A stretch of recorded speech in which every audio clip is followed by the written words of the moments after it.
الله الرحمن الرحيم وعن أبي سعيد رضي الله عنه قال رسول الله صلى الله عليه وسلم ذاك الرجل أرفع أمتي درجة في الجنة قال أبو سعيد والله ما كنا نرى ذلك الرجل إلا عمر بن الخطاب حتى مضى لسبيله۔ مشکات شریف کی 6053 نمبر حدیث ہے۔ حضرت ابو سعید خدری رضی اللہ عنہ اس حدیث کے راوی ہیں، فرماتے ہیں کہ رسول اللہ صلی اللہ علیہ وسلم نے فرمایا ذاک الرجل ارفع امتی درجۃ فی الجنہ، یہ شخص میری امت میں سب سے بڑا درجہ پائے گا جنت میں۔ قال ابو سعید، حضرت ابو سعید رضی اللہ عنہ فرماتے ہیں واللہ ما کنا نرا ذلک الرجل الا عمر بن الخطاب، اللہ کی قسم ہمارا خیال اس کے علاوہ اور کچھ نہیں تھا کہ یہ شخص جو جنت میں بڑا درجہ پائے گا یہ حضرت عمر بن خطاب رضی اللہ عنہ ہے، حتی مضى لسبیلی، یہاں تک کہ وہ دنیا سے رخصت ہو گئے۔ یہ کیوں فرمایا حتی مضى لسبیلی؟ یہ اس لیے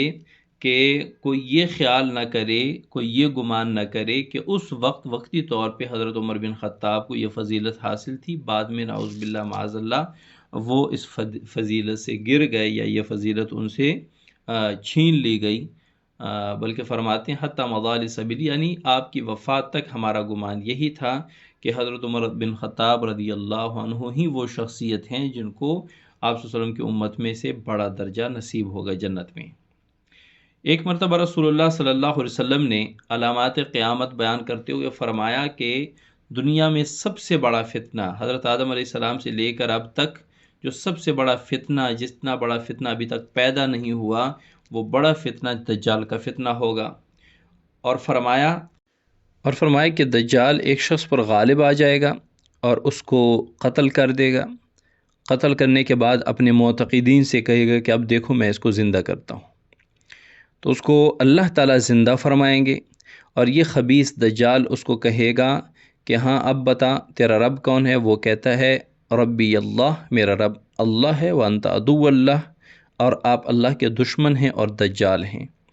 اس پر آپ صلی اللہ علیہ وسلم نے فرمایا کہ یہ شخص میری امت میں سب سے بڑا درجہ پائے گا۔ تو اس پر حضرت ابو سعید خدری رضی اللہ عنہ فرماتے ہیں کہ اللہ کی قسم کہ ہم حضرت عمر کے بارے میں ہی یہ تصور کیا کرتے تھے، خیال کیا کرتے تھے کہ یہ وہ شخص ہوں گے جو آپ صلی اللہ علیہ وسلم کی امت میں سب سے بڑا درجہ جنت میں پائیں گے۔ تو جب آپ حضرت عمر بن خطاب رضی اللہ عنہ کا انتقال ہو گیا تو ہمارا یہ گمان کم از کم ہٹ گیا کہ دجال کے ہاتھوں شہید ہونے والا شخص عمر بن خطاب ہوں گے۔ لیکن صحابہ کے اس گمان سے پتہ چلتا ہے کہ جب انہوں نے فرمایا ما کنا نرا ذلک الرجل الا عمر، ہم حضرت عمر کو ہی وہ تصور کرتے تھے جن کا بڑا درجہ ہوگا، تو اس سے ہی حضرت عمر بن خطاب کی فضیلت جھلکتی ہے کہ آپ رضی اللہ عنہ کے اوپر، آپ رضی اللہ عنہ پر صحابہ کو کتنا اعتماد تھا، صحابہ کا کتنا آپ کے بارے میں حسن ظن تھا، کتنا اچھا خیال تھا۔